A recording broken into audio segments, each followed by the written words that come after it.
This is the ASEAN University Network on Ecological Education and Culture, or AUN-EEC webinar on tensions and intentions in urban sustainability, revisiting the city.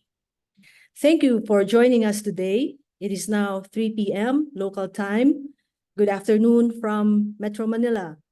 I am Zarina Saloma Akpedonu, Dean of the School of Social Sciences, Ateneo de Manila University, and I will be your moderator for today's webinar. Just some reminders before we start. Please note that the program is being recorded on Zoom. All participants are muted automatically as they enter the meeting room.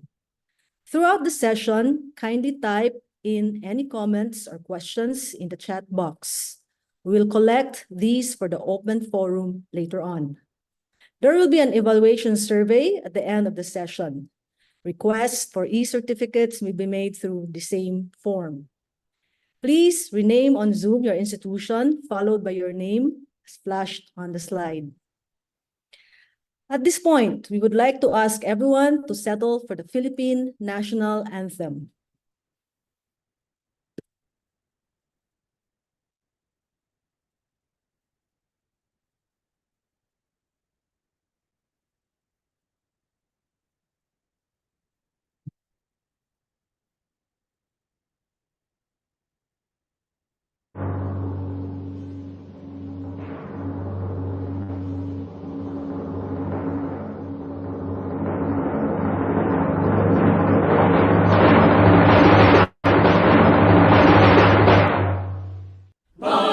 Magiliw, kailas ang sinanganan, alam ng puso, sa dibdib mo'y buhay. Lupang hinirang, duyan ka ng magiting, sa manlulupig, di ka pasisiin. Sa dagat at bundok, sa simoy at sa langit mong bukaw, may nilagang tula at awit sa paglayang minamahal. Ang kislap ng watawat mo'y tagumpay na nagdiningning, ang bituin at araw niya kailan pa may magdidilim. Lupa ng araw ng walhating pagsinta, buhay langit sa piling mo. Ang hinigaya na pag may mga api, ang mamatay ng dahil sa'yo. Now, to formally welcome everyone to today's webinar, my call on Dr. Emmanuel De Locado, Executive Director of AUN-EEC, and also an Assistant Professor in the Department of Biology of Ateneo de Manila University. Eman is also the Program Manager for Sustainable Development Goals in the Ateneo Institute of Sustainability, and he will deliver the welcoming remarks. Thank you, Dean Bupit. Good afternoon, everyone. Thank you for joining us this afternoon. I am not sure about you depending on where you are right now, but it is so hot in Manila recently, with the heat index surpassing 40 degrees centigrade. And staying 40 actually if we're quite lucky. While it is easy to ascribe it to natural climate patterns taking its due course, a lot of it is due to how humans now and even in the past decades have shaped out our cityscapes. Some cities have suspended in-person classes in the Philippines due to this and other factors, such as transport strike. This is the reality of Southeast Asian cities. Sure, Southeast Asian cities are a cradle for endless opportunities, but they're also a bastion of a multitude of challenges. Indeed, cities are a melting pot of the world's wicked problems. Thus today, this afternoon, we are thrilled to have with us two individuals who have been working on the nexus of urban sustainability and human-centered designs. We shall be hearing big words such as climate change adaptation, nature-based solutions, native trees, and biodiversity education, among others. More than the big words, we shall see how these big terms fit amidst the bustling city. We shall be hearing about the tensions or the forces in the city and the intentions to navigate these forces. With that, I hope you are excited with the insightful afternoon ahead of us. I thank you for joining us this afternoon, and I do hope that we have a rich discussion and we enjoy doing so. Have a great afternoon, everyone, and welcome to our webinar. Thank you, Eman, for the warm welcome to the first public event of the AUN-EEC year. Good afternoon once again. I am Zarina Saloma Akpedonu, Dean of the School of Social Sciences of Ateneo de Manila University. I am also a member of the steering committee of the AUN-EEC. Now, allow me to introduce the banner theme of AUN-EEC this year. AUN-EEC is going to host a series of events this 2024 under the banner theme of Rewilding the City, a call to action on urban sustainability. Coming from the tail end of the pandemic in 2023, AUN-EEC hosted an array of events under the banner theme Environmental Reconciliation and Restoration. Through the webinar, conference, and workshop, one of the emerging ideas is in discussing restoration of ecology. Heavy focus is given to natural landscapes such as mountains and seasides, but much lesser attention is given in urban areas. This is ironic given that compelling evidence points to rapidly modernizing cities as a source of immense impact to the state of the environment. Cities, however, are not just a source of problems. They provide a spectrum of opportunities in various aspects, including livelihood and economic progress, education, research and innovation, and personal development, among others. Global leaders are cognizant of this viewpoint of the city. For one, building upon the UN Decade on Ecosystem Restoration 2021 to 2030, which coincidentally was the AUN-EEC banner theme last year, the United Nations Environment Program launched the Generation Restoration Project 2023 to 2025. This initiative seeks to promote restoration and reconciliation with nature, particularly in an urban setting, including some cities in Southeast Asia and Greater Asia as examples.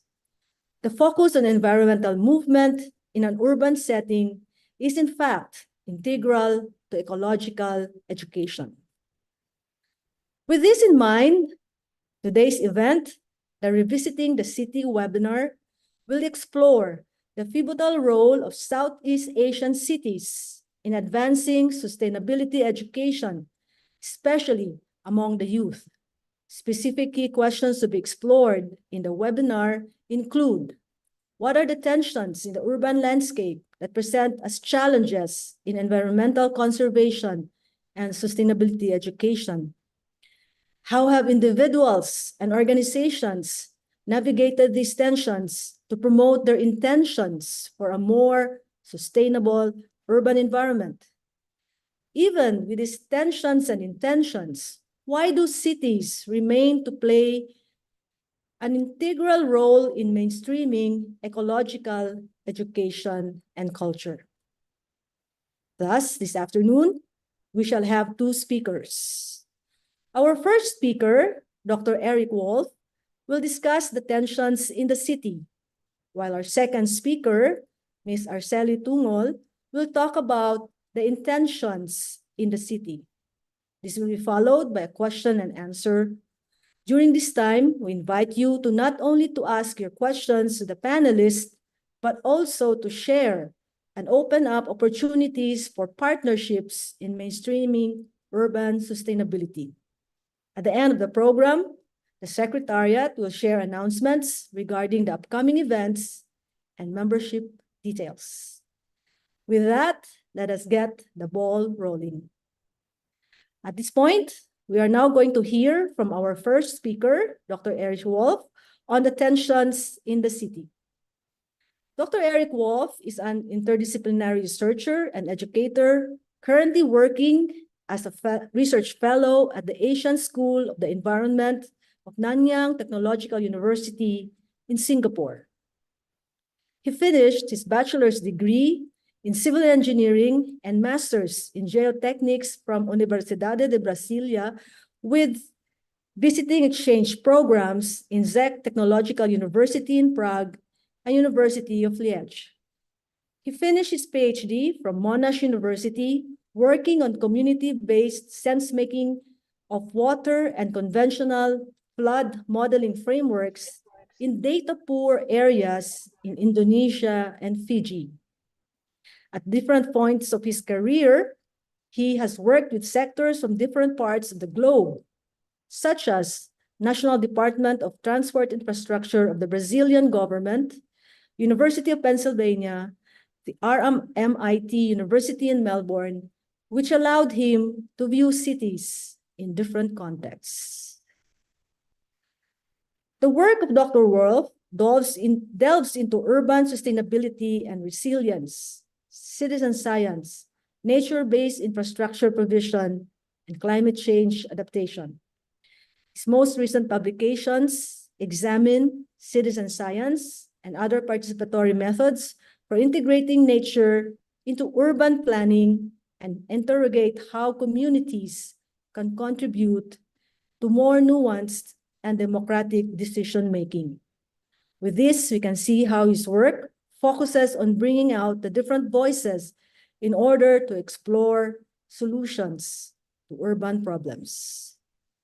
To deliver a talk titled Nature-Based Solutions in Southeast Asia, a review of the literature and future perspectives, let us please welcome with a warm round of virtual applause, Dr. Erich Wolf. Dr. Wolf, the floor is yours.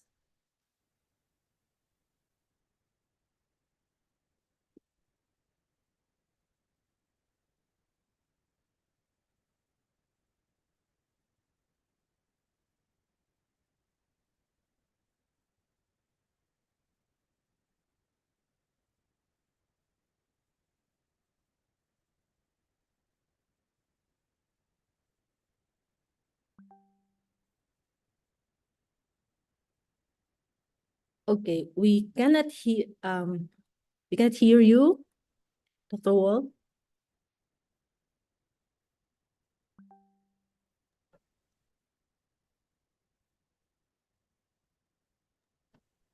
Sorry, minor technical issues. We thought that after so many years of online presentations, we would have it figured out now, but I was struggling to be able to unmute myself. Thank you very much for the very kind words, Jean, Zarina, and thank you very much, Emmanuel, and the whole team for the invitation. It's a great, great pleasure to be here with you and to discuss nature-based solutions in Southeast Asia today. As a brief introduction, I think you've already heard enough about me, but I would like to share as well that I'm originally from Brazil. So I also have some background in the post-colonial contexts in which I know Philippines is also inserted, and all these countries that we are pushing forward to create our own identities and to go past these colonial mindsets and thinking about the future together. So I'm very happy to have these South-South collaborations, learning from each other. I'm going to share my screen and can start the presentation. I believe you can see my screen. So, okay, as it was already said, I am originally from Brazil, but I'm based now in Singapore. And I wanted to start here my presentation with just this very emblematic image of nature-based solutions in Southeast Asia. This is what Singapore has been putting forward as the big postcard of nature-based solutions. And this is what I'm going to discuss today. But I also want us to provoke ourselves to think a little bit more about what other types of nature-based solutions are there and how can we push the boundaries of this, and thinking about these tensions in the city. How should we develop the future nature-based solutions and the future sustainable cities? So in my presentation, I'm going to talk very briefly about what is a nature-based solution. Then we're going to have a quick look at the literature review, what is already out there. I think it's very unfair for us to say that we don't know nothing. We know a lot of things already. And then think about what is the future? What does the future hold for us in terms of nature-based solutions and sustainability in cities in Southeast Asia? And then we're going to conclude with just future thoughts and maybe gaps in the literature of things that hopefully we can work together and collaborate in the future. So what is a nature-based solution? Obviously, I want to think about the super trees in Singapore, but I also want to think beyond that and think about what makes sense in Brazil, what makes sense in the Philippines, what makes sense in Indonesia. And so I'll start with this very brief definition for those of you who have not heard about this name before. It's a very buzzword. Nature-based solutions has gained a lot of attention in the last few years. The International Union for Nature Conservation in 2016 made this report that has this very iconic figure. And this is what usually people put on the screen when they say nature-based solutions. I don't want you to read the whole thing, but basically, let's say that nature-based solutions need necessarily to have a potential to address a societal challenge and to provide a human well-being and biodiversity benefit. So what societal challenges are we talking about? We could be talking about providing clean water to people. We could be talking about food security. We could be talking about heat mitigation. We could be talking about climate change mitigation in general. And obviously, if you cut down a forest and you plant potatoes, you might be solving food insecurity, but that does not have a biodiversity benefit. So when we talk about nature-based solutions, we necessarily are talking about things that are good for humans and for nature. And in that sense, we would think about green roofs, green walls, wetland systems, reforestation of rivers, urban parks. All of these, if well designed, they have a potential to create habitat, to improve biodiversity, while at the same time supporting human well-being and addressing societal challenges. So that's, in a nutshell, what are we talking about? Obviously, Singapore took this in the Singapore style, which is to do very big projects that are internationally known. This is the rooftop of Capita Spring, which has become a tourist attraction in Singapore. Is one of these postcard projects that you see when you open a textbook of what is a nature-based solution. This is a rooftop garden, and it is very important. First of all, it provides shade, so it reduces temperature to some extent, but it also provides flowers and food for people here. Obviously, this is a luxury development. People here are usually using food here just on a recreational stage. It's not necessarily for food security, but this has benefits for people and potentially for nature as well. Okay, very good. That's what a nature-based solution could look like, and very often what it looks like in Europe or in Singapore or in the United States. But I want us to think about what makes sense in other contexts. And this is what we see in Southeast Asia very often, and in Brazil, and in Latin America, and in Africa. Those are areas in the world where we still have a very large portion of the population that does not have access to basic government services. We still struggle to deal with urban development and taking care of our rivers and our forests. We are increasingly being affected by heat waves, by floods. There's still challenges with sanitation. There's still challenges with loss of biodiversity in cities. So this is arguably where we need the most nature-based solutions. It's not on the rooftop of a very beautiful building in New York. It's on the ground where cities are growing, is where people need the services. This is where we should be thinking about nature-based solutions, and how do they look like here? So this is the provocation I'm starting here. And maybe one project that is a little bit closer to us that we could think about is Benchakiti Park in Bangkok. This is a very beautiful park. It is a reuse of an old industrial area. This was a tobacco factory grounds. And then the Bangkok government decided to redirect this to become a public park. As you can see, it's a public park in the middle of Bangkok, in an area where we need more entertainment. We need more areas for people to have access to nature. We need flood mitigation. So this thing, when it rains, the water accumulates here and not in someone's house, right? So it has multiple services. It's cultural, it's a space for sports, it's a space for jogging, it is well-being, and it's a biodiversity hotspot. but it's also still a very much top-down government project. And there's still a lot of struggle here for people to understand that when we have nature that looks a bit unruly, this is where the benefit is maximum.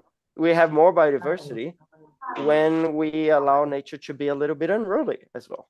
So this is a tension in the city. People sometimes want lawns and beautiful parks that are European style, but hey, this is what Southeast Asia looks like, and this is how our nature looks like in our biodiversity. So we should be thinking about nature here, nature-based solutions here. So what we did was a systematic literature review, as good academics always love to do. We looked for nature-based solutions in the most vulnerable areas in Southeast Asia. So we just looked at informal settlements where people still live in precarious living conditions, where governments not necessarily think that those are areas that should be occupied, and where people need the most. So we looked at all these projects and we tried to find what is already out there. What can we learn from what already is happening? So my provocation is, while in Europe, nature-based solutions might look something very elaborate and very elegant and a tourist attraction, in Southeast Asia, it might look like this. So I've selected on purpose here. This is one of the projects we found in the Philippines. This is by one of your colleagues, Irene Grace Andau. I believe Irene is doing her PhD in Australia right now. And she published this article about people doing gardening. Really, that's what it is. And these are things that people have done in Southeast Asia and in Latin America for centuries. It's just, we need to recognize the practices in local gardening. When people use native species, when people are able to provide gardening, that is also biodiverse, that is also connected with the local needs and with the local ecosystems. This should be recognized as a nature-based solution.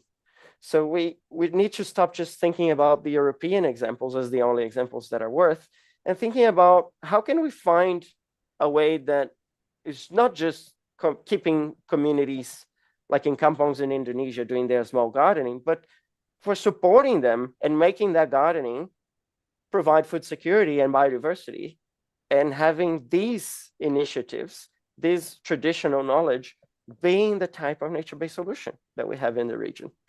So these are other examples that we found. Some are a bit more elaborate, like the constructed wetland project in Makassar, Indonesia. This is a project where I did my PhD. But we also have more simple projects, like in the Pacific.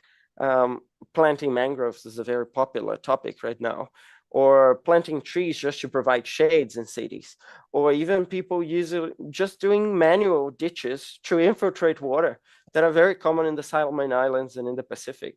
And obviously just community gardens in general, I think they are the most important and the ones where we should be getting inspiration and expanding them. So this is some of the things we found from these almost 40 projects. Most of them were obviously community gardens, but we also found a lot of revegetation projects, green open spaces, sometimes just not occupying an area. If you know an area is going to flood, just don't build on it. And that's already a nature-based solution, in a sense that if you can protect that area, that is critical, and allow biodiversity to flourish there and humans to stay away, that can already be considered a benefit for biodiversity and for humans. Planting trees, wetlands, and infiltration devices are also projects that we found. And what are the benefits? So obviously food security and soil stabilization, stopping erosion are some of the big ones. But obviously we need to recognize that people care more when these things are beautiful, when these things produce economic opportunities, or when they are recreational spaces. And if they can align as well with biodiversity and water quality. So that's the beauty of nature-based solutions. They could also be multifunctional. A wetland system, it stops floods, it improves water quality, it improves biodiversity, it's a cultural space, it has all the benefits that could be collected together to act as a theater, a drainage system, a dam, and so many other infrastructures that we can use nature to provide us those benefits. So I think those are the things that we should be having in mind when we see cities that are still going very much into building concrete drains, building dams, removing trees and putting air conditioning. We can achieve these things with nature. So I think that's the potential of nature-based solutions. So in future perspectives, this is the work I'm working on right now. This is in Bangkok as well. These are housing projects. So this is the Ban Mong Kong program, which in Thai means secure housing. And we're working together with colleagues at Thammasat University in Bangkok to think about these models of housing. Obviously, it's in various aspects, this is a very successful project. They are being able to provide housing to a lot of people. The issue here is that we are still seeing that nature is an afterthought. The projects are not designed with big trees and with space for nature. They are designed with just those little pockets. And then people, after 30 years living there, they start planting their own things. But that was not in the design. So I think we need to think a little bit more about what type of nature do we want? Do we want this nature that only looks very manicured, very traditional, almost European, right? And this doesn't provide shade. This doesn't provide biodiversity. It provides aesthetics and culture and identity, but we are not getting the full picture here. What about the native plants? What about the food production? What about the pollinators, the bees and the butterflies that are disappearing in our cities? So I want us to think a little bit more, and these are examples from Thailand, but think about the examples in the Philippines like this. People in this region have been connected to nature on multiple levels for millennia. These are people in Bangkok that they have turned a termite mound into a shrine, and they relate to nature not only on what can we take out of it, but as a spiritual symbol. People pray for nature. So having that as part of how we design cities is very important, that we connect with all these levels of meaning and all these ways of seeing sustainability that go just beyond transactional. I plant a tree because I get mangoes. I plant a tree because it provides shade. Yes, but also I plant a tree because I feel that nature has a right to exist, or because that tree is important for me. It symbolizes my culture. It symbolizes, in Thailand, yellow flowers symbolize the late king, that people connected a lot. So having those different meanings in mind, I think is very important. So yes, I think this is the publication that we did about this, and this is still under peer reviewed, but you can definitely look this up online. It's already available as a preprint. And we were asking people in the government what types of nature they think would work. And they were always like, oh, let's plant more trees. You can see here the high percentages for tree planting and for gardens. And when you go to the reality, people are actually already doing green walls. It's an improvised green wall, but people are doing it. It already exists. And the tree that in your imaginary might look perfect, in reality, the tree is actually very complicated. There's not much space. And then we end up with these trees that are very sick because they're all constantly cut because they are interfering with power lines, with traffic. So we need to think more creatively, just beyond the imaginary tree and the idea that a green roof cannot exist, and think about, can we change those things, right? So I think on the interest of time, I'm going to move on to my conclusions, but that's what I'm thinking about. Like, these are the projects that we still see as happening in the peripheries of big cities in Southeast Asia. People are being able, after a little while, to access homes. Sometimes it takes decades. Sometimes people are living in very dangerous conditions. But once they achieve the dream of having their own homes, we still see nature as having very little space. And that's not only in nature's account, but we also lose from that because we are not getting all these benefits. We're losing these connections with nature. So if you go anywhere in Southeast Asia, you will see pictures like this.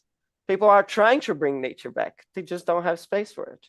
So let's think more broadly about this, and let's think as designers, urban planners, geographers, biologists, ecologists, how can we make cities part of nature and nature parts of cities from the beginning, not as an afterthought.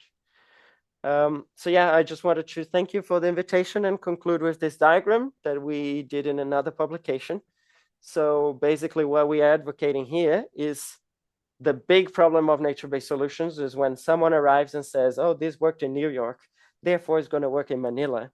And we're like, no, we need to stop these approaches that are about no participation or about manipulating people, saying, oh, it's good for you, you accept it.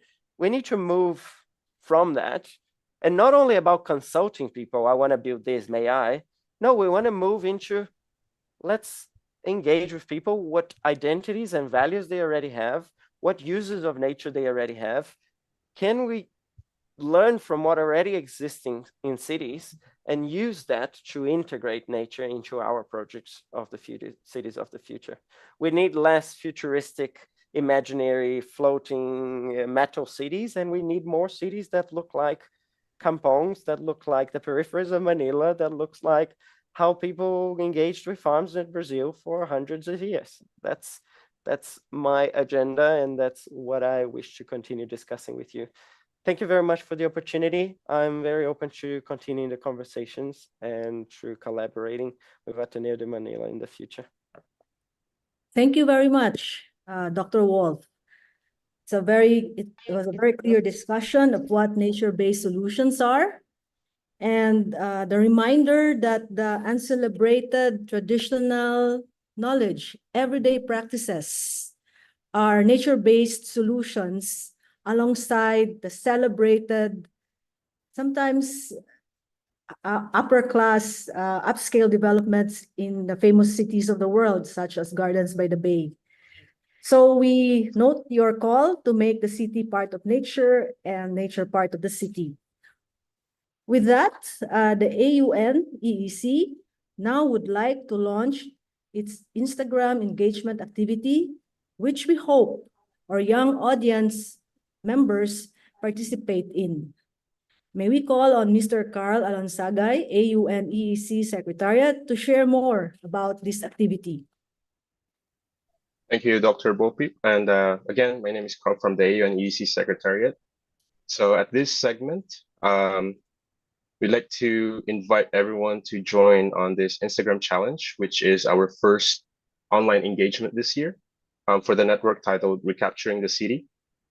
This aims to engage with the Southeast Asian youth to showcase best examples of tensions in their city. And we also aim to, for this engagement, to raise awareness about these tensions. So here are the mechanics. First, of course, you have to take a photo of a scene in your city that captures a particular tension. Examples include showing a tug between culture and modernity, or environment and progress. So please submit an original photo, but you may also use Instagram filters. Also take note that we will not accept AI-generated images for this. And then after that, please follow our Instagram page, that is AUN.EEC on Instagram. After that, please be creative as well in telling a story with your caption. And here are some prompts to get you started. So, for example, as a Southeast Asian youth, how do I navigate the tensions in my city? Second one would be, how do I balance these tensions with my intentions to make the city more livable? So we want everyone to be open and be creative as much as possible. And then don't forget to use our hashtags, AUN-EEC, Rewilding the City, Recapturing the City, and Let's Capture the City. You can also add more hashtags if you want to. So, and what will you get after if your submission is selected? So you will win a waived registration fee for the upcoming 2024 AUN-EEC conference this August, and your photo could be featured in our Instagram feed. So we really hope to have your submission soon. So watch out for more updates and information that will be posted in our Instagram page. Again, submissions will start this April and will end by July 2024. So please, again, follow us, AUN.EEC on Instagram. And thank you very much. I give back the floor to you, Dr. Gopi. Thank you. Thank you, Carl. We hope to receive submissions from our audience. It is a simple initiative done only via Instagram, but we hope to raise awareness on the tensions in the city. From tensions, let us move to intentions. At this point, we are now going to hear from our second speaker, Ms. Arceli Tungol, on the intentions in the city. Ms. Arceli Stel Tungol is the founder of the socio-civic group in Facebook, Philippine Native Trees Enthusiasts, or PNTE, in 2013. PNTE is a group of passionate in the promotion and mainstreaming of native trees. Ms. Sel is a graduate of the University of the Philippines in Diliman and has a certificate on community and stakeholder engagement in the conservation, restoration, and management tropical forest landscape in Environmental Leadership Training Institute, Yale University. She is currently one of the trustees of the Foundation for the Philippine Environment, which is dedicated to biodiversity conservation. She is also a Protected Area Management Board member of the Ninoy Aquino Parks and Wildlife Center, one of the active biodiversity centers amidst the bustling dynamic backdrop of Quezon City in Metro Manila. Through her hobby in photography and a passionate native tree advocate, Ms. Sel is able to create awareness of our Philippine native trees through her photographs. She was the lead photographer of various books on Philippine native trees, and recently she published a book for PNTE entitled Ally, Philippine Native Trees at the Victor O. Ramos Arboretum. To deliver a talk titled Appreciation of Philippine Native Trees for Biodiversity Conservation, let us please welcome, with a warm round of virtual applause, Ms. Sel Tungol. Sel, the floor is yours.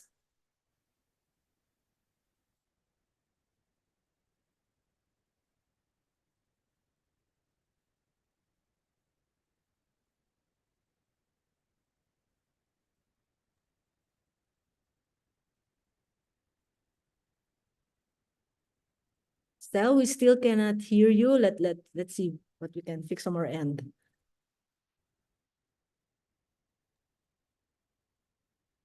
Sel, can you try again? Can you hear me now? Yes. Yes, okay. Right. So let me share my screen.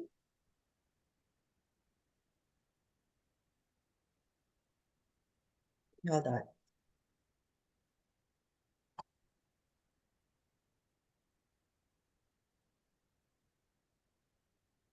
Okay. Okay, thank you very much again, AUN, for inviting me to talk about appreciating native trees for biodiversity conservation.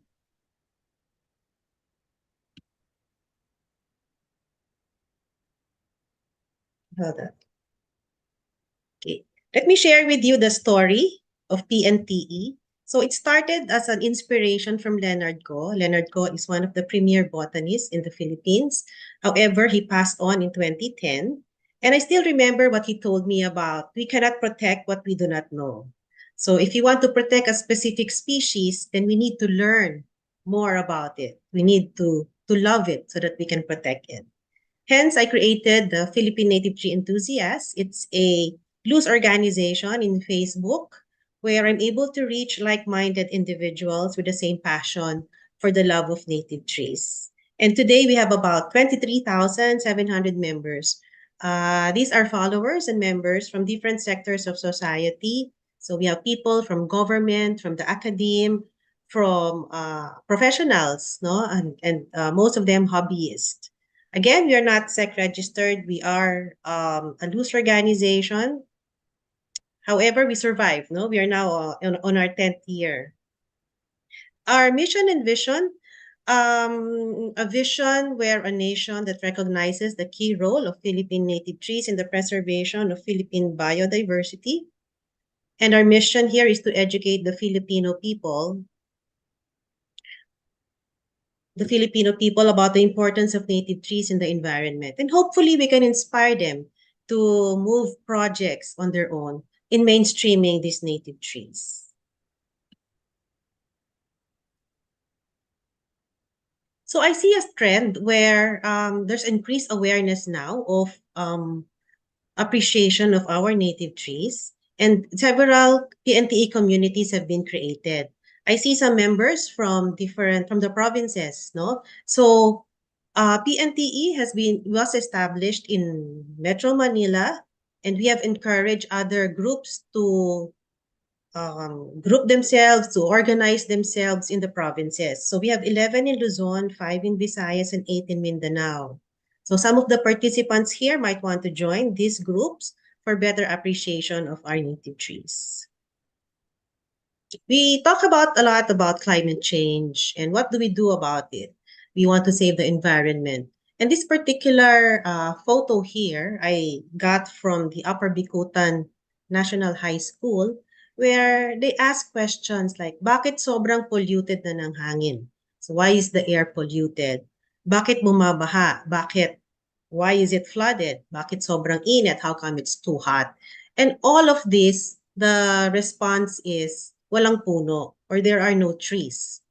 Hence, the easiest way, which was presented a while ago, is to really plant trees. No? And the question is, are we planting the right trees in our neighborhood or in our place? So let's go back and understand what is a native tree. So some terminologies here, you have indigenous, which is a native to our country, but is also native in other countries. Native means it's naturally growing in our country without human intervention, which means nobody planted it here, no? It's naturally growing. Endemic is again also native, but it is only found in our country or in a certain locality.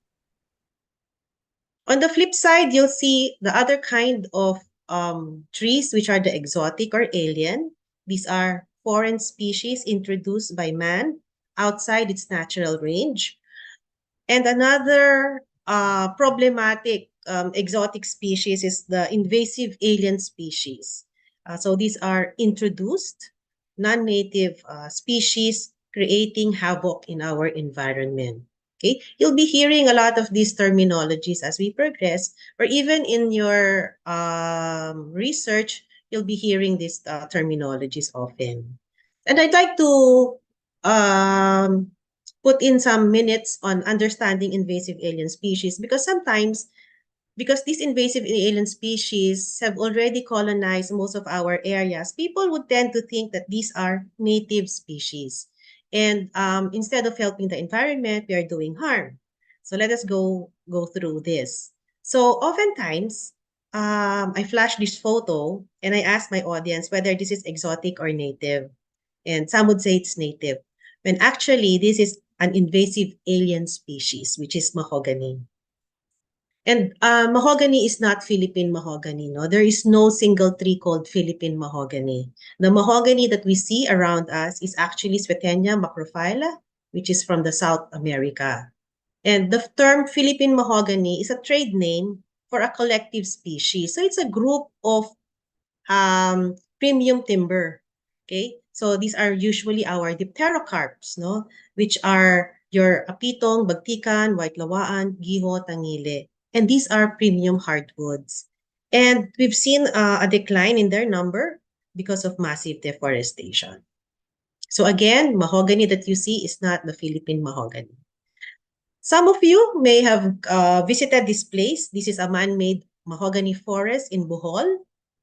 Okay, I also did a stop here to take some photos because the area is very beautiful. It's very quiet. No, it's green, and it's really breathtaking when you visit this place. However, you'll notice that there are no birds, there are no vines, there are no monkeys, or the tarsiers cannot be found here.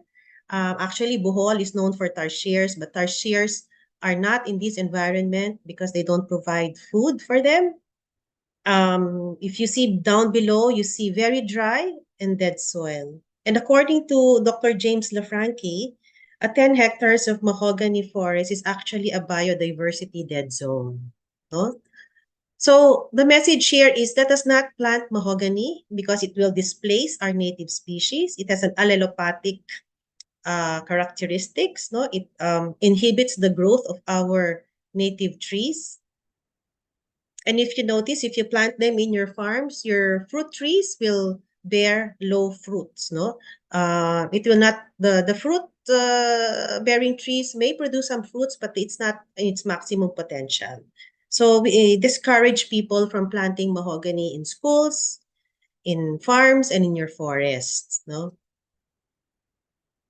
some alien invasive species common no, in the urban areas that we see are the Gymnelina, Acacia, Paper Mulberry, Ipil-Ipil, your Palo Santo, very beautiful flowers but invasive.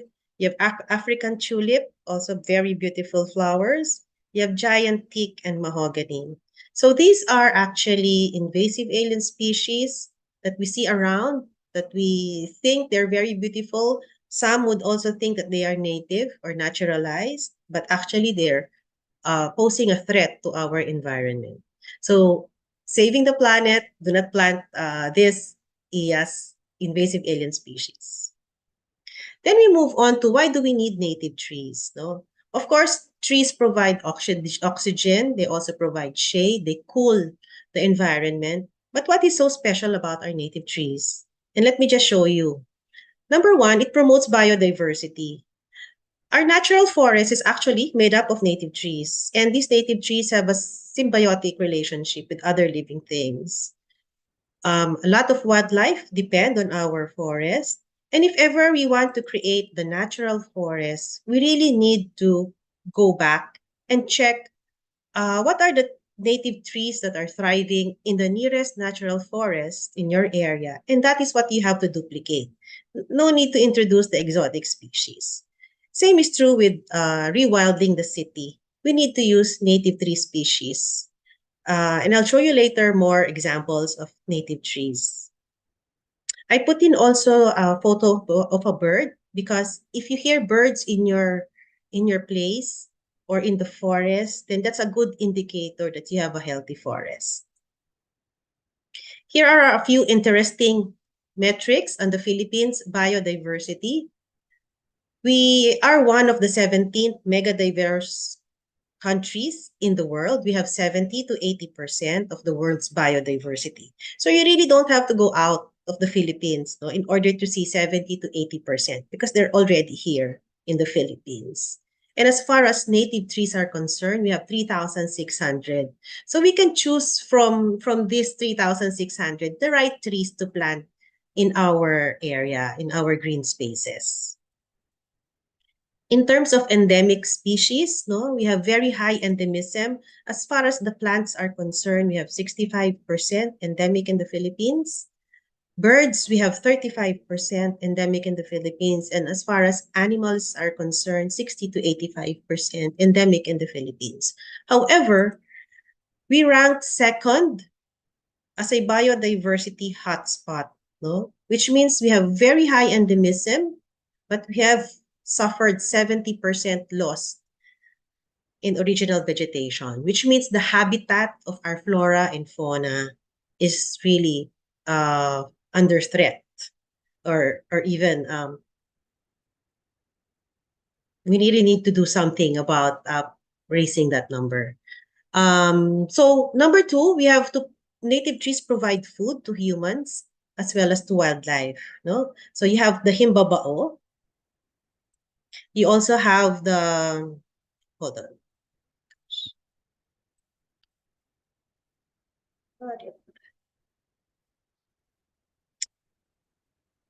You have alibangbang. No, the fresh leaves are used to as a seasoning or sinigang, and you also have lubi-lubi for other dishes. Third, native trees beautifies the landscape and can tolerate our typhoons and drought being experienced in the Philippines. So examples of these are anahaw, what we tagged as our national leaf, and we also have nara, our national tree. Very beautiful in our landscapes. No? Number four, native trees also is a source of alternative medicine. So in the past, we don't have drugstores, right? So people would rely on native trees, no, like the banaba for diabetes. You have lagundi for cough. You have kalingag or cinnamon for your upset stomach. Aside from that, our native trees also gives us a sense of culture and heritage. So here are some endemic species. You have ipil, pili rather, you have antipolo, and is. Okay? And this is an illustration of the architect Paulo Alcarazian showing Manila, Metro Manila, with some trees, no, around it. But he is projecting that soon, because of urbanization, we'll be having limited space. So with so much limited space, so where will we see our native trees in the future?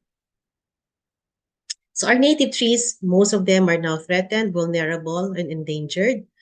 It's soon they might become extinct physically and extinct from the memories of the future generation. And I think our trees are calling for help, and I hope that we can assist them by, conserving them, by propagating them. And what can we do? No? We can start to identify native trees in your area, be aware of what is around you, whether it's exotic or native, for as long as we're able to identify this. There are tree walks happening in different areas. You can join them. Two, you can read more about native trees. In the past, we have very limited information about native trees, but now there are books available and there's a group. You can join our group, the PNTE. In terms of conserving our native species, you can start gathering seeds or wildlings and start to nurture them. So this is actually my garden at home where it's already full of native trees, no, and seedlings. No? And once you have those, you can start planting them in your backyard or in your green spaces, open spaces. No? And this is what I like most, is leveraging on skills and influence to educate others about Philippine native trees. So in schools, you can encourage students to write more about native trees in their essay writing, or if you have symposium, you have a tree planting day, you have a classroom without walls, and do a lot of nature walks, expose the kids out to the outside world. And you can also do it with your hobby or work, if you're an artist, a photographer, then you can, incorporate native trees, so that we are able to educate more about our native trees, which are, I think, declining, or there's a very low appreciation of our native trees. No? Hopefully, we can develop a lot of native tree gardens too. Here are some examples of people using their skills and their influence. You have Mayor Tin Antonio and Councilor Carlo Ancla doing massive native tree nurseries in their locations, and then planting these native trees in schools, in churches, in open spaces. We have somebody from Globe Marketing who initiated seed packets, for as prizes in their promotions. We also have with us the USEC of DepEd, Department of Education, Elaine Pasqua, who pushed for school in a garden. No? Aside from vegetable gardening, he also pushed for the planting of native trees around the school as protection and to attract a lot of birds. No? We also have artists in the group, Cynthia Are, who started,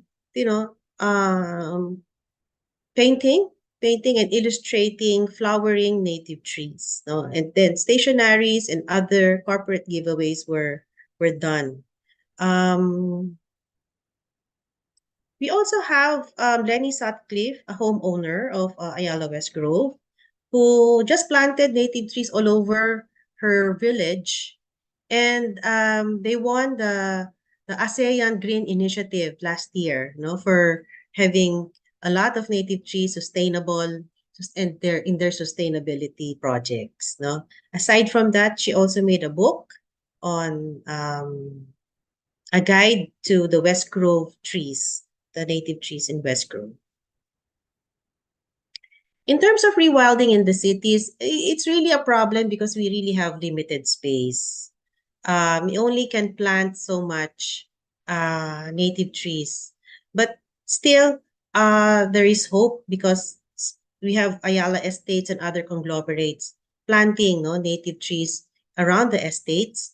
Other than Ayala, we have Robinsons and other conglomerates now embracing native trees in their estates. No, you have UP Diliman and other universities. Again, this photo is the Marine Science Institute in UP Diliman, where the late Edgardo Gomez planted several native trees around the campus, and the whole College of Science complex followed this example. No, I know in Ateneo they also started planting native trees. No, together with the EDC, they have a lot of partners where EDC has started collecting 96 threatened species, and they started creating this biodiversity park in schools and in open spaces to make sure that these threatened species will have a sanctuary, and soon future generation can go back and see them. We also have the Washington CSIP Garden of Native Trees. This is actually a gift of the Zwillig Group to Washington CSIP on his 90th birthday. No? So this is situated in UP Diliman as well. So we now see a lot of private arboreta and pocket gardens sprouting all over the city. Not only in Metro Manila, we also see a lot of activities happening elsewhere in the Philippines. You have a group in South Cotabato, in Alcala, Cagayan, in Romblon, and in Nabunturan pushing for massive tree planting initiatives. And so far, they've been very successful. Let me share with you the green initiative of the Philippine Native Tree Enthusiasts. So we were created in 2013. And in 2015, we did an assessment of how many arboreta we have in the Philippines. And, you can just see a handful of them. Okay. But 10 years later, I'm so happy to say that we have already made a mark in the country. And if you can see this map, it's really full of arboreta, pocket gardens, that people have started creating. So it's not really the PNTE organization group that has created it. The PNTE is just an enabler. We introduced to them the concept about native trees and the beauty and the importance of native trees in our environment. And these individuals started to create arboreta, pocket gardens or pocket forests in their open spaces. So I hope that you will also do the same so that we can help the environment. Okay.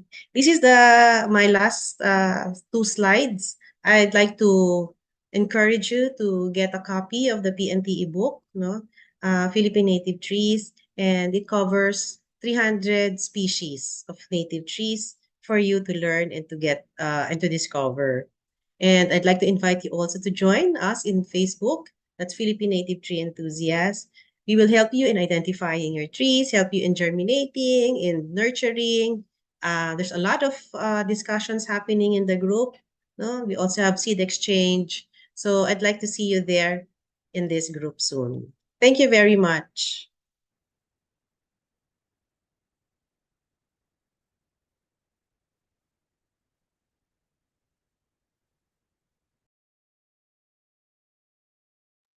All right. Thank you, Ms. Tungol, for your inspiring talk about Philippine native trees. I note that we also have participants, attendees from Myanmar and Vietnam. So maybe later we could also share about native trees in their countries. So I'm very happy to see that there have been several questions and comments sent in through chat. And please feel free to still send in your questions as the discussion flows. We have almost an hour to talk about tensions and intentions in the city. So let's start with a question that is for both Ms. Tungol and Dr. Wolf. It's a general question. Given the diversity of cultures, geographies, religions, and politics in the region, are there common themes in Southeast Asian cities, for example, on how we can promote urban sustainability among the youth in the region?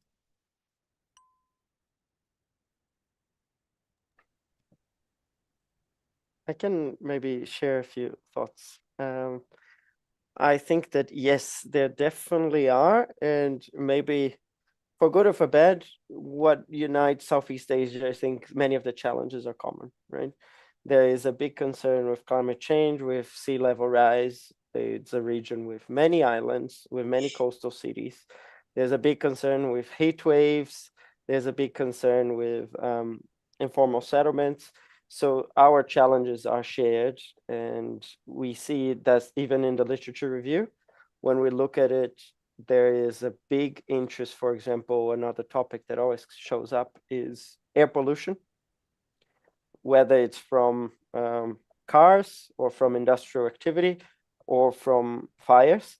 So these are all things that unite the whole region. And I think many of these challenges are also cross-boundary. There's no way that Singapore can deal with air pollution alone, right? So I think ASEAN has been working very hard on trying to create these collaborations.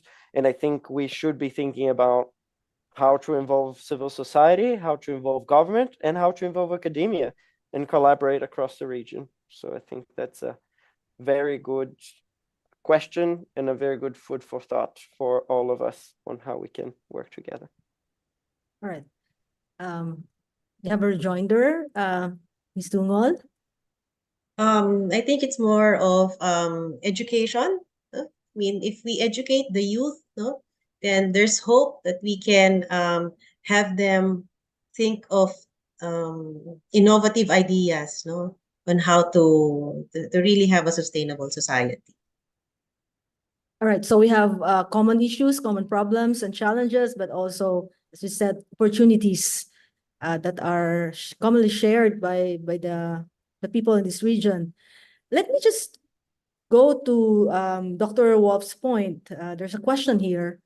How can we effectively decolonize what we think as nature, and therefore think of it as nature-based solutions?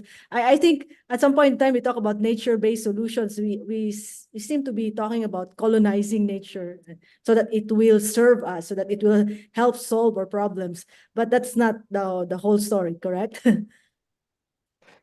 Yes, I think that's a very good point. And it's part of my work as well to be critical about it. I think we should be aware of where this literature comes from and what this terminology means, because yes, it was a terminology that gained a lot of attention in Europe.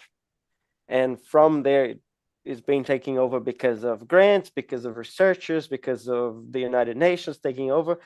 But yes, I think we should push to reframe what is a nature-based solution for us in our region, in the global south more broadly, right? And I definitely will tell people that I have problems with nature-based solution, the terminology in itself.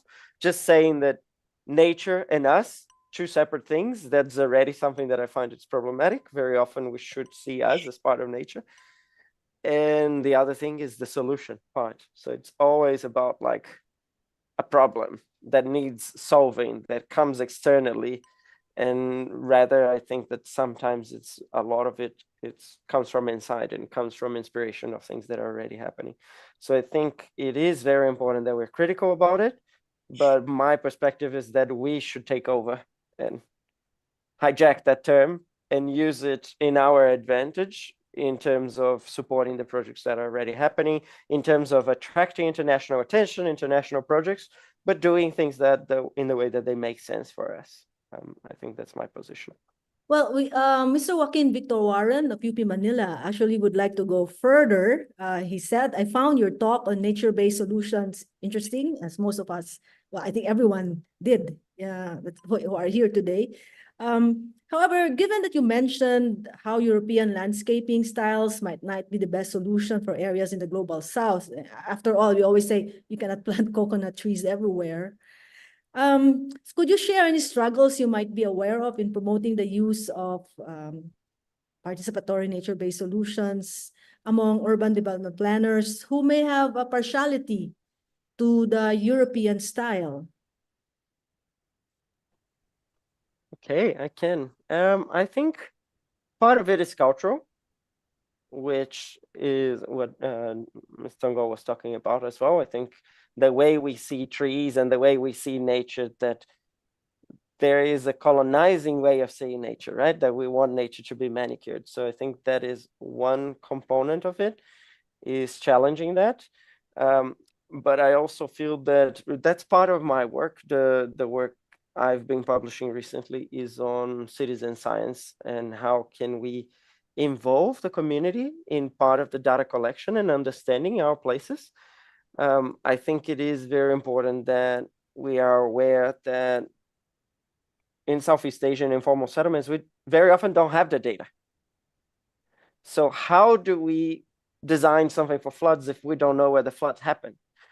And then the decision maker will be very often saying, oh no, we don't need it, just put concrete, or we'll just get satellite imagery and things like that. So I think that is one big challenge, is for decision makers to understand that there is local knowledge, and that, for example, for floods, if you're designing to prevent floods, people on the ground living there are the biggest experts. If your house flooded, you know where the flood happens, right? So I think involving people in these conversations is probably the biggest challenge. And one of the things I'm very passionate about is how do we connect society and science and make sure that scientists can help society connect with government to advocate for better nature-based solutions that make sense in each space. It's a very big topic, but I think I got somewhat of the idea there. Yes, you did. Thank you. In fact, well, academics like to invent words. So from interdisciplinarity, we have moved to transdisciplinarity, and we have been saying that transdisciplinarity is the higher form of interdisciplinarity, recognizing that knowledge resides not just in the academe, but in other, in communities, in other places and spaces that we usually do not expect them to reside. So thank you for that. Contribution, Dr. Wolf. Okay, for Ms. Tungol, it was very clear, you have been very clear with the call to not plant invasive alien species. But what do we do with Gemelina, mahogany, and other native invasive alien species that are already thriving around us in our urban cities? Yeah, that's a common question asked to me by the group, no? So if you have this invasive alien species, you can actually request from DENR the cutting of these invasive alien species. So they have already recognized that these are species that do not belong to the non-plantation area. So for example, if you have a school, if you have a farm, no, these species can be removed. If not, then you can just let them grow. But however, it has to be controlled. You have to remove the wildlings, which is very difficult to maintain. But again, the suggestion here is to remove them, to actually prevent them from further harming the environment. And of course, because they are invasive species, then they just multiply so fast, no? And our native species will be, they're competing actually with our native species. All right, thank you. Ms. Remy Amores of a local government unit, Muntinlupa. And I think this is really just to make sure that we get ideas on what trees we can plant in city streets that will not cause destruction on establishments and roads.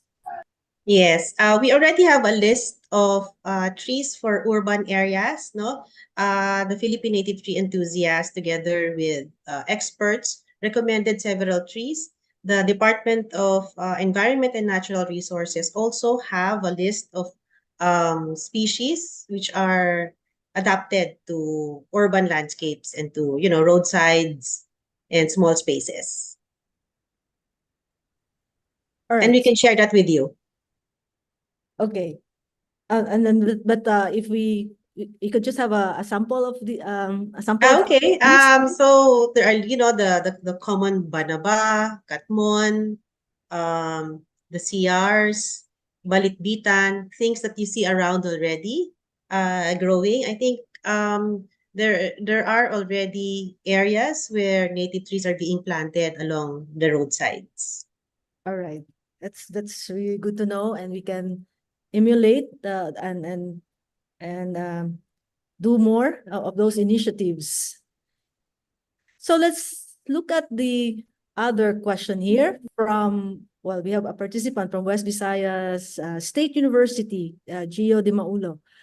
We understand that the 21st century has been a steady rise of technological advancements, and developing countries such as nations in Southeast Asia are ultimately given opportunity to catch up to the modern standards happening elsewhere.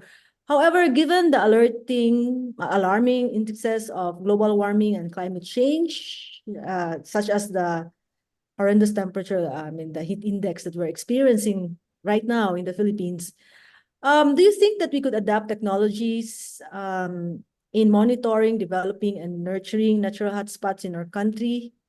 And which technologies? I think this relates to the question again of colonization of the life world, colonization of nature earlier. So, Ms. Tungol and Dr. Wolf. So this is a question about technology. What is the role of technology? Yeah. Well, I think a little bit of what I can continue sharing as well on citizen science, for example. Part of the work I did during my PhD was in Indonesia and Fiji. So we were working with communities living in kampongs in Makassar, Indonesia. And what we were using as a tool for citizen science was mostly mobile phones. We all have it. Everybody uses WhatsApp, right? So the idea is we needed to collect flood data to design a wetland system. And no one knew how to do it. And I was like, if you just visit it, you see the level of the houses. So people already know it. And people are already taking photos and documenting these floods. Basically, what we did, we went there and we put a gauge and we asked people to take photos regularly because they already were interested. And it was in their favor because if we knew it better, we would design a better system to prevent floods there. So the technology there, which is something very simple, and we know that not always good, right? We know that social media and WhatsApp addiction are problems as well. It's not always good, but we knew that basically by using that technology in our favor, we could access data and not only collect data, but create a new connection with the people. And obviously that we can use satellite imagery, we can use other types of GIS, georeferenced information. There are many of those that are available online and they can do magical things.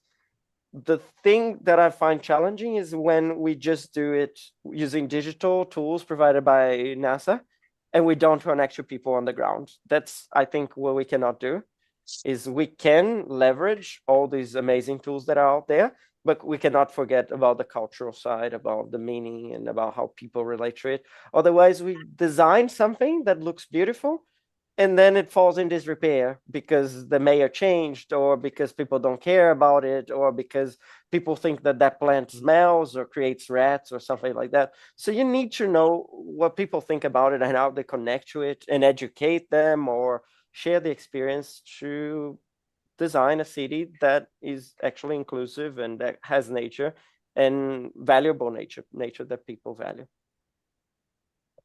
All right. Asel, Ms. Tungo? Yes. Oo. So I think technology is very helpful, no? For number one, we see a lot of these new applications coming out where you just snap a tree and then or a plant and then it gives you the identification of this species. But we do not have that for the Philippine native species. These are usually the exotic ones, no? So once we are able to gather this information, then we can be able to educate more people about our native trees.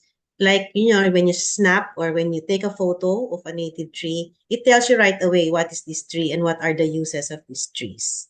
The technology can also help in identifying where are the available areas where we can plant more native trees. No, where are there areas or open spaces where we can, rewild rewild the areas, no? If this is available, then we can definitely contribute to rewilding in the city. Okay, that your responses actually connects to this question about love for I mean, how do we allow the how do we enable the young people to foster, I mean, to develop love for native flora and fauna. The Buddhist monk and teacher Thich Nhat Hanh once said something similar to Miss Sel's sharing. Understanding is love's other name. How can we integrate knowledge of our native flora in education without boring our students? So you have this answer that technology, taking pictures, putting it on. I mean, Taking pictures, yeah, encouraging students to go for tree walks, no, and showing them the real tree. In the Philippines, people, when I ask them, what is the national tree? Immediately people will say Nara. But if I ask them, have you seen a Nara tree? No, they haven't seen one. So if you look at there's really a disconnect here, what we're teaching, we are not really showing them in the real life. And it's only when they go out that they really see how beautiful our native trees are and that they have to promote it. Dr. Wolf, is your work with technology also geared towards increasing appreciation and love? Or is it something more technical in that sense? Yeah, well, what we used citizen science for was more in the direction of documenting floods. So that was not necessarily for appreciation of nature, but there is a very big community of citizen scientists as well. I think one of the big platforms is called iNaturalists, and very similar to what Ms. Tungo was talking about. There's a platform where you can, like, there's a bug that appeared in your kitchen and looks very strange. You take a photo and you upload it there, and there's a community of researchers that keep an eye on what is being posted. And that has been used to identify invasive species that appeared in a new place, or to identify, for example, which birds are appearing in each season. So it's data that is relevant for scientists, and at the same time is a platform where people enter that data and they hear feedback. The researcher answers them. The researcher says, hey, it's not that one, or it's actually that one. So there are many tools that allow us to engage in a two-way relationship. It's not just us educating them, but them providing something and we providing something back. And I think that a lot of the work as well is reconnecting with ancestral knowledge and all the ways in which people related to nature before. I think there is a lot that we are losing, obviously, with digital tools and social media. So yeah, the power of education. We need to be engaging more people and taking them outdoors and talking about what are the ecological values of nature, what are the cultural values of nature, right? So it's like, what are the flowers that mean something here? What are the materials that have been historically used? And yeah, these are all part of a decolonizing way of seeing nature, and champion local knowledge and perspectives.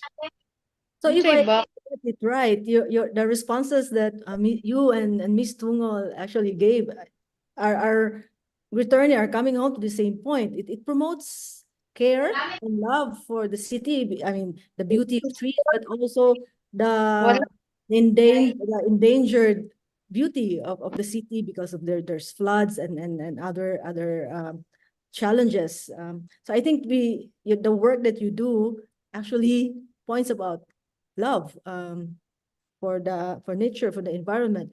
And there's another theme that I got from your sharing is actually that technology is simply a magnifier of human intentions. And you have been warning us about that. So it's not enough that we take pictures, that we use our phones, our cameras. The intentions are also very important, not just the technology. Right. There is a question. So we have, I think this afternoon, we have been inspired that we can do things in the city from our own little world, in our own little ways. But there is a question from Zin Nue Mint. Well, this is the approach to sustainable urban development, which we can leapfrog. But there is a concern about the land price, the land value that is implicated when we apply nature-based solution, as the land in cities are far more expensive, even in urban, in peri-urban areas. Well, this is a concern or a comment. But yeah, let's turn this into a question. So would it be possible to have I mean, what are the limits or what are the possibilities of urban-based or nature-based solution in urban areas, given the economic demands, cost opportunities? Yes, that is an amazing question. It's very important because we might have all the intentions. We know that when the market comes in, the market will look for, hey, I could be building a luxury condominium here. Why would I keep this primary forest, right?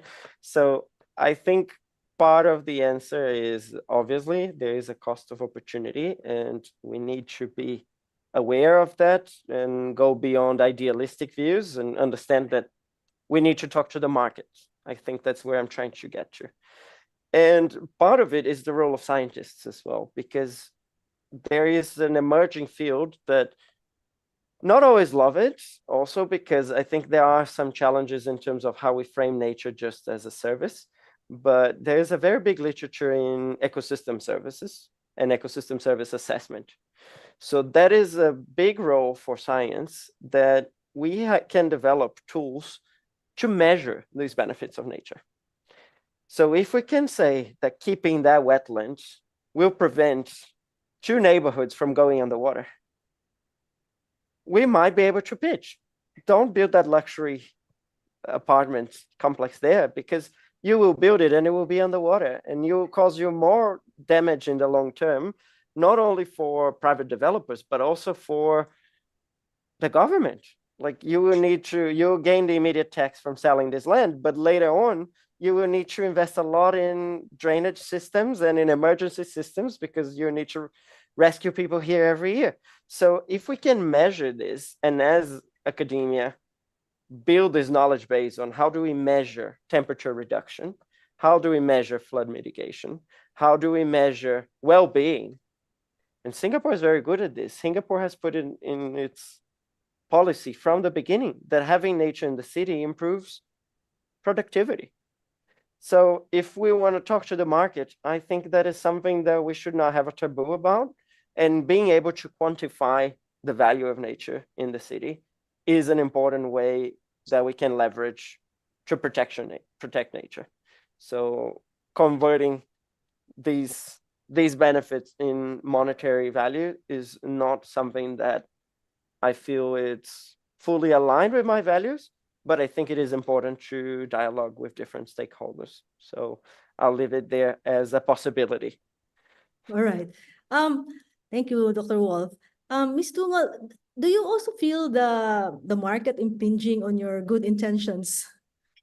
Yes, very much, very much. No, so it's like instead of planting trees or in a particular area, of course, when it's a valuable estate, right? So instead of building a house or a building in that area, why plant trees, right? So it's actually very difficult. In our organization, we're having difficulty looking for areas where we can plant these endangered trees. The area is really getting smaller and smaller. It is actually, I think, government who should take a stand in securing these areas, in classifying them as, parks, protected areas. So maybe cities can have a dedicated area. If you remember the one in Manila where Arroceros Park was to be converted to a basketball court, no? And then people there clamored to retaining that park. So and then I guess what Dr. Eric is saying is, for as long as we have data and for as long as we have government who is willing to listen, then we might be able to convince them to retain these green spaces instead of converting them into infrastructure. All right. I think from both your responses, you have actually given our audience, many, I think, of our audience today are students. You have just given us a list of things, the knowledge gaps that we can fill in as we do our studies, as we become professionals later on. But I think we should do it as soon as possible. So with that, thank you so much for answering the questions and that came our way. That's all the time we have for the open forum.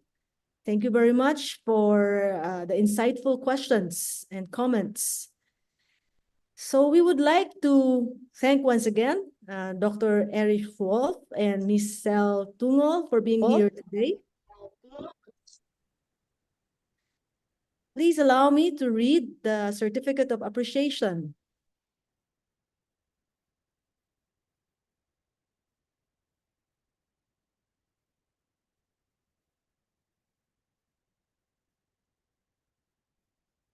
All right, it should be on the screen, but it's not. So let's do something else.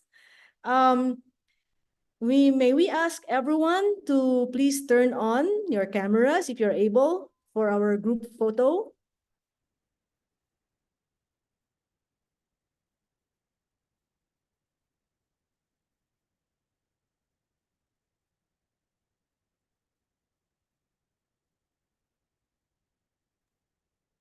Hi, everyone. There are a lot of us in the Zoom room right now, so we all fit in 8 frames. So I'd like to ask everyone to please keep your smiles on your face as we go through each of the screens. So I'm taking the first picture now in 3, 2, 1.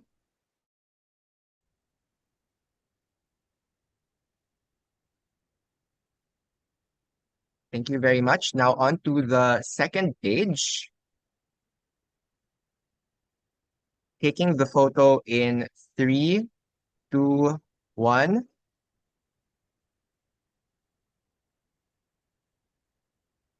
Thank you very much. And now for the third page, there are a lot of us in our growing community. In 3, 2, 1. Thank you very much. Now onto the fourth page. So we are halfway there, everyone. 3, 2, 1. Thank you very much. And taking the photo now in 3, 2, 1.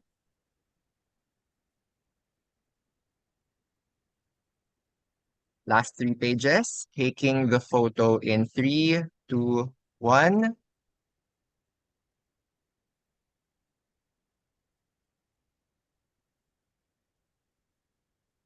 All right, and now on to the last page. We're nearly there, everyone. 3, 2, 1. And thank you very much, everyone. All right, thank you for your cooperation for the photos. I will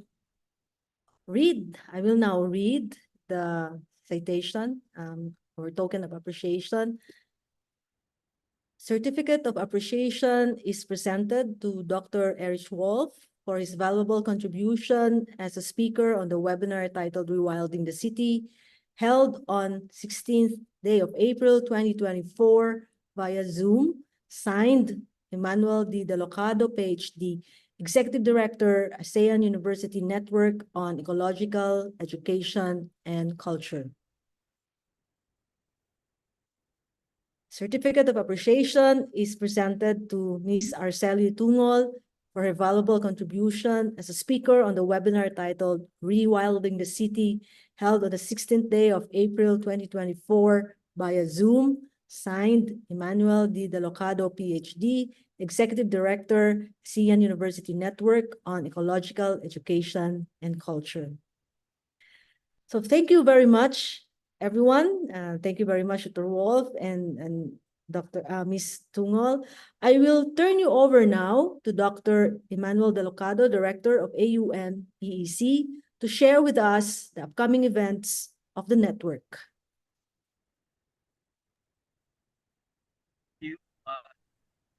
Thank you again, Dr. Eric and Michelle, for your valuable contributions. We learned a lot this afternoon. It was a dynamic discussion as well. And we, of course, thank our participants for pitching in their questions, of course, that truly deepened our discussion this afternoon. Okay, so this is just the first of the numerous events of AUN-EEC for this year. And the Secretariat went wild with providing titles for our upcoming events under the banner theme, Revisiting the City. On the next slide, we shall see the list of activities that we have. So we have this afternoon, Revisiting the City webinar. Come August, we will have Rewilding the City conference. Come October, we will have Reimagining the City workshop. And then earlier, we launched also the Instagram engagement activity, Recapturing the City. But later on this year, we shall have an Instagram Reels competition called Reviving the City. So all these events are centered on ecological education in the context of city, as we believe in the value of urban sustainability.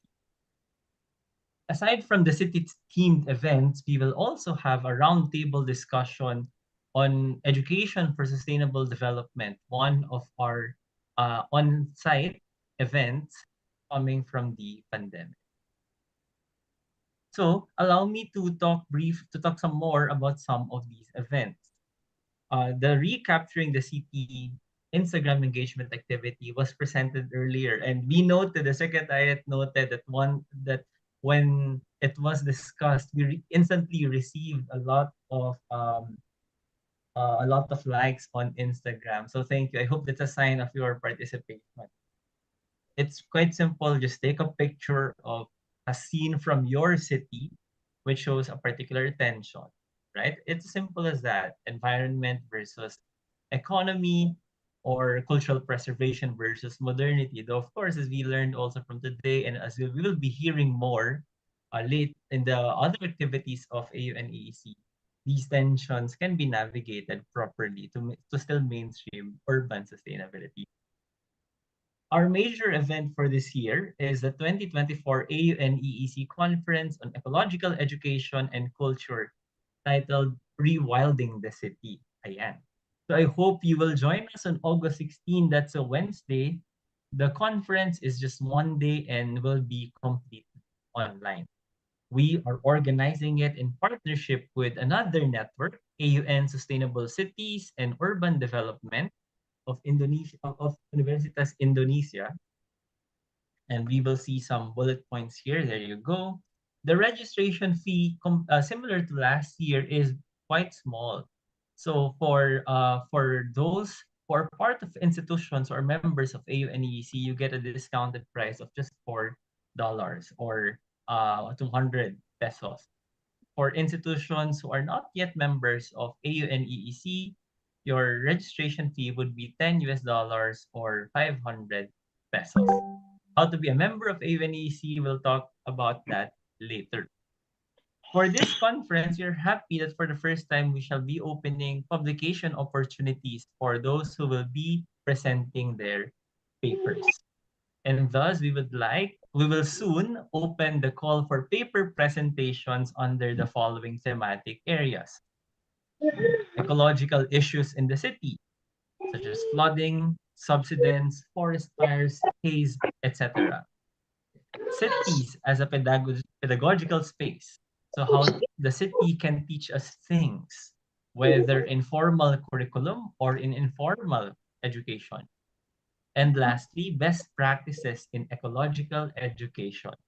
So many of these teams, as you can see, are flexible enough so that we can fit in whatever ideas you might have, whatever studies or initiatives you are doing. So we will be opening the submission of abstract and registration on May 10. So that's less than a month from now. And you will have until June 30 to submit your abstract. The screening committee will be releasing the results, the list of submitted or accepted abstracts from July. So usually every year we get a lot of submissions. We do hope to get a high number of submissions this year also.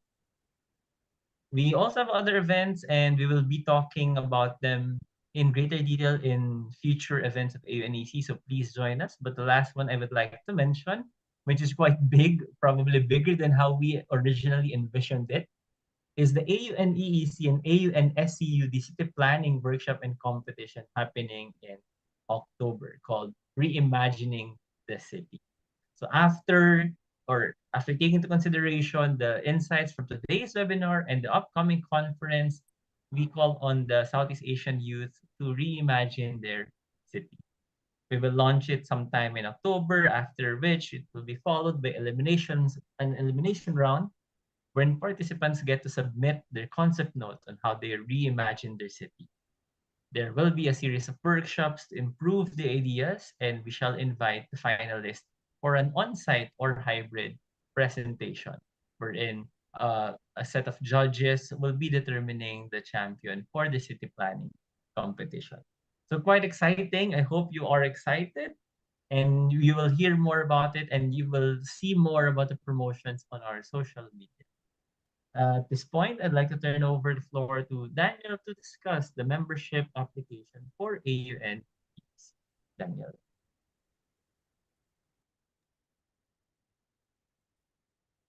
Thank you very much, Dr. Emmanuel. Hi, everyone. My name is Daniel, and I will be briefly discussing the membership application in case anyone here represents an organization that is interested in joining our growing community of the AUN-EEC. So our part of the university network currently has 33 regular members, which you can see in the next slide. Who are all either university-based administrative offices or academic departments that span the different member countries of the ASEAN. But aside from that, we also have 8 associate members who you can see in the next slide. And these are all either university-based student organizations or professional groups, private businesses, NGOs, and even local government units. Okay. So who can be a member? As you will see in the next slide, there are 3 different membership types, whether you are within or outside of the university context, you are very much welcome to apply to be a member. However, do note that membership is on an institutional basis and not on the individual basis. And these institutions must either be located or based in any or several of the 10 currently recognized ASEAN membership states. There is no membership fee, as you can see in the next slide, and membership retention simply requires annual attendance of at least one representative of your institution to one AUN-EEC hosted event, as well as co-hosting or co-sponsoring one event with either the AUN-EEC Secretariat or with any other AUN-EEC members every 3 years. So how do we go about the membership application process? As you will see in the next slide, interested institutions may accomplish the membership application form, which is accessible via the short link that you see on screen, and we will also be sharing this in the chat. Once accomplished, for the next step in the next slide, you may submit the form via another short link which you will see in the next slide for the submission of the application form. And the application period for this intake period actually ends next January 31. So it's still quite a ways to go, but we do encourage people to already send their application forms once you feel that your institution or your organization is ready to join the network. This will, of course, undergo review by the steering committee.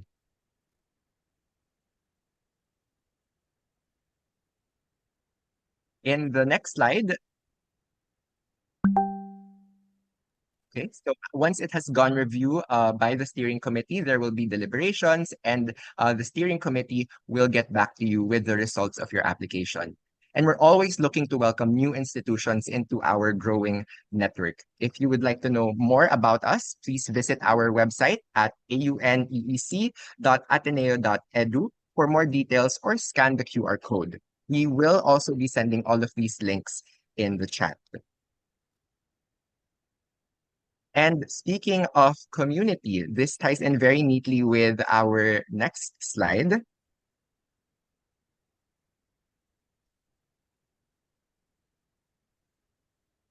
Okay, so speaking of community, the AUN-EEC Secretariat is housed within the Ateneo Institute of Sustainability of the Ateneo de Manila University. So if you'd like to keep in touch and stay updated with the events of the network and of AIS, you can keep us in your orbit by following us on the following platforms.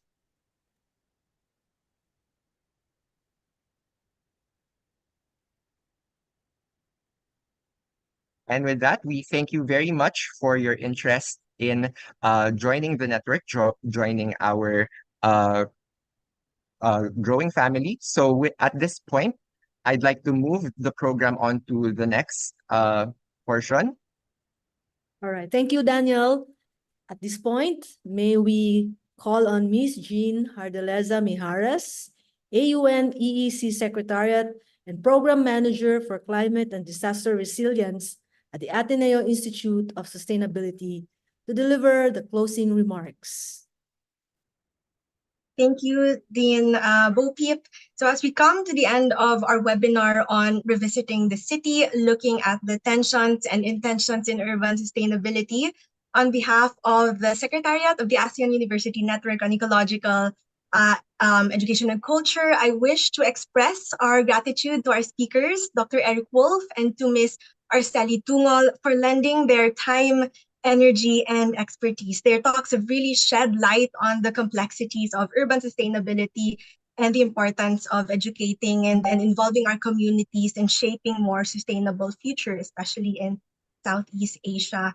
Dr. Wolf's discussion on nature-based solutions in Southeast Asia really highlighted the challenges and best practices of making cities part of nature and nature part of cities from the beginning, and not just to include nature as an afterthought, to consider the identities, the values of communities, find inspiration and learn from what is already existing and integrate this into our future with nature.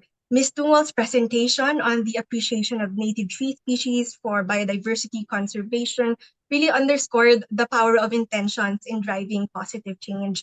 Her work exemplifies how individuals, organizations can make a difference, right, in promoting sustainability in urban environments, inspiring us to unleash our skills, our interests as individuals and communities to harness the power and the beauty of native trees in building more sustainable cities with biologically functioning and thriving green spaces.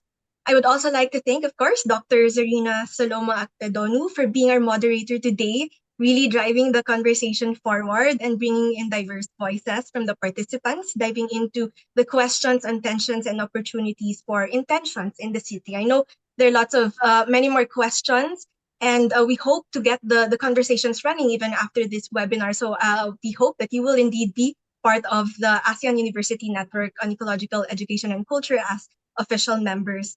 My appreciation as well goes to the people behind this webinar, my colleagues in the AUN-EEC Secretariat, Dr.